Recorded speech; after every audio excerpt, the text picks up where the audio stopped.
Well guys, here we are. So we're inside the 1996 Jayco Discovery, and just want to give you guys a bit of a tour around and show you just what I've done to it really. So obviously down here we've got all the power bank, all the solar control, all that side of things. We'll go through that shortly. Obviously we've got the TV, we've got the air fryer, we've got all that ability to have some luxuries off-road. We've got LED lighting upgrades, just some of those really nice little creature comforts that really modernise this van. Outside of that, this was typically the old U-shaped seat with the table in the middle. As you can tell, we've done a bit of a chop and change on that one, make it more of a fit to family. We've taken away the table and we've made basically a double bed with a high density foam mattress. So now two can sleep here, we can have someone else sleep where this bed is, and at the rear we can sleep another person as well. So we can have 4 people here. And when we do the bigger trips with my partner and her kids, we can go out. I can go outside in the swag. That way, they've all got the creature comforts inside. So when I got this van, it was in very good condition, but obviously a lot of things were weathered. So we've done a little bit in regards to that, just to give it a refresh. We had it polished, brought it up really nicely.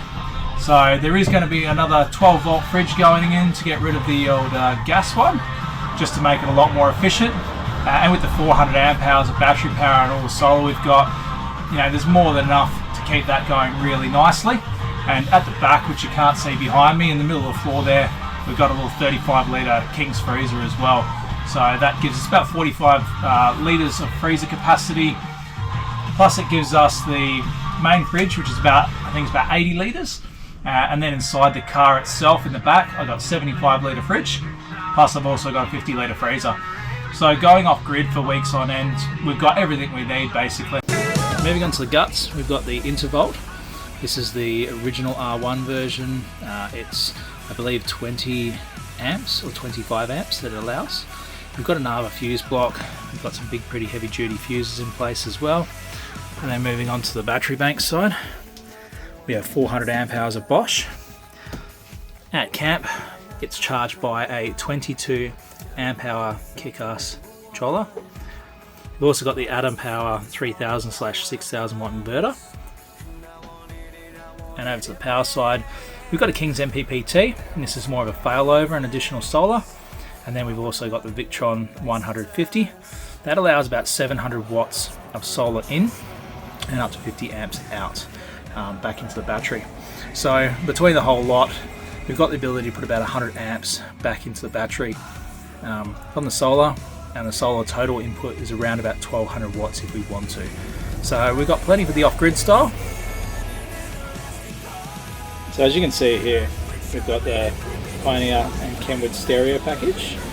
We've also got the Intervolt display, and we've obviously also got voltage displays and capacity from the inverter side of things. Over by the door area, rather than have a expensive 5-inch screen by Victron to tell everyone what the solar's doing, I've gone the other way and I've put a tablet in with a tablet holder.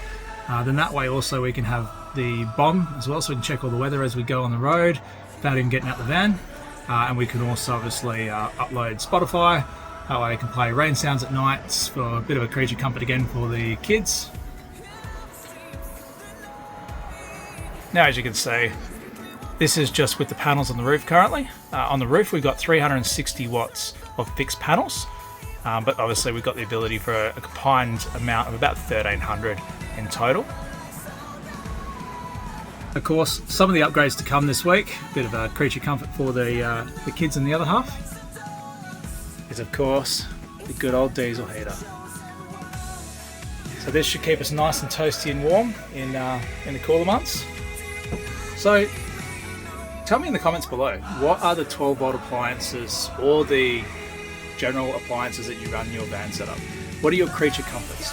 I want to know the things that I can look at for an upgrade. I'm new to vanning. I love it. The comfort's there, the safety's there for my family. Tell me, what are your must-haves? What can't you go out without when you're touring?